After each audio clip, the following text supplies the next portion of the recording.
मुतजस्सिस caterpillar का adventure. एक दफा का जिक्र है कि धूप वाले घास के मैदान में चार्ली नाम का एक अजीब सा कैटरपिलर रहता था।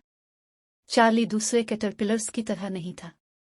जबकि इसके दोस्त सारा दिन पत्तों पर चुभते रहे, वो घास के मैदान से बाहर की दुनिया के बारे में हैरान होने के अलावा मदद नहीं कर सकता था। एक रोशन सुबह जब चार्ली एक पत्ते पर हाथ फेर रहा था, उसने एक खूबसूरत तितली को फड़फड़ाते हुए देखा।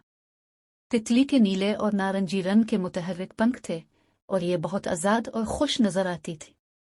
चार्ली का दिल जोश से दौड़ पड़ा और उसने फैसला किया कि वो भी तितली बनना चाहता है।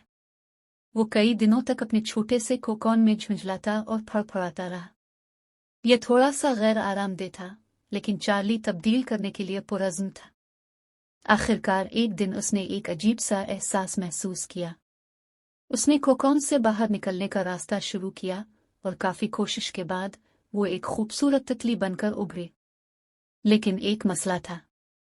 इसके परों को कुचला और कमजोर था क्योंकि इसने अपने कोकोन में इतनी सख्त जिदोजहद नहीं की थी। चार्ली ने ओढ़ने की कोशिश, लेकिन वो सिर्फ फड़फड़ाने और थोड़ा हिलने में ही कामयाब रहा। वो मायूस और उदास था।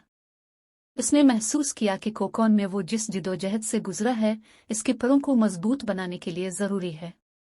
यह जिंदगी का एक सबक था जो उसने मुश्किल से सीखा था। चार्ली एक कैटरपिलर के तौर पर घास के मैदान में वापस आया, लेकिन इस बार वो सब्र और मेहनत की कदर जानता था। इसने अपने दिन पते खाते और इस दिन की तैयारी में गुजारे जिस दिन वो दोबारा तितली बन जाएगा। और जब वो दिन आया तो वो अपने कोकोन से मजबूत, खूबसूरत परों के साथ निकला। इस बार चार्ली फजल और एतमाद के साथ परवाज कर सकता था। इसने घास के मैदान से बाहर की वसी दुनिया की तलाश की, नए दोस्तों से मुलाकात की और हैरत अंगेज मुहिम जोई की। लेकिन वो इस सबक को कभी नहीं भूले जो उसने मेहनत और सब्र की अहमियत के बारे में सीखा। और इस तरह मुतजस्सिस कैटरपिलर, जो अब एक अक्लमंद तितली है, हमेशा के बाद खुशी से रहता है। घास के मैदान में तमाम नौजवान कैटरपिलर्स को सिखाता है कि कभी कभी जिंदगी में जिदोजहद हमें मजबूत बनाती है और नई बुलंदियों तक पहुंचने के लिए अपने पर फैलाने में हमारी मदद करती है।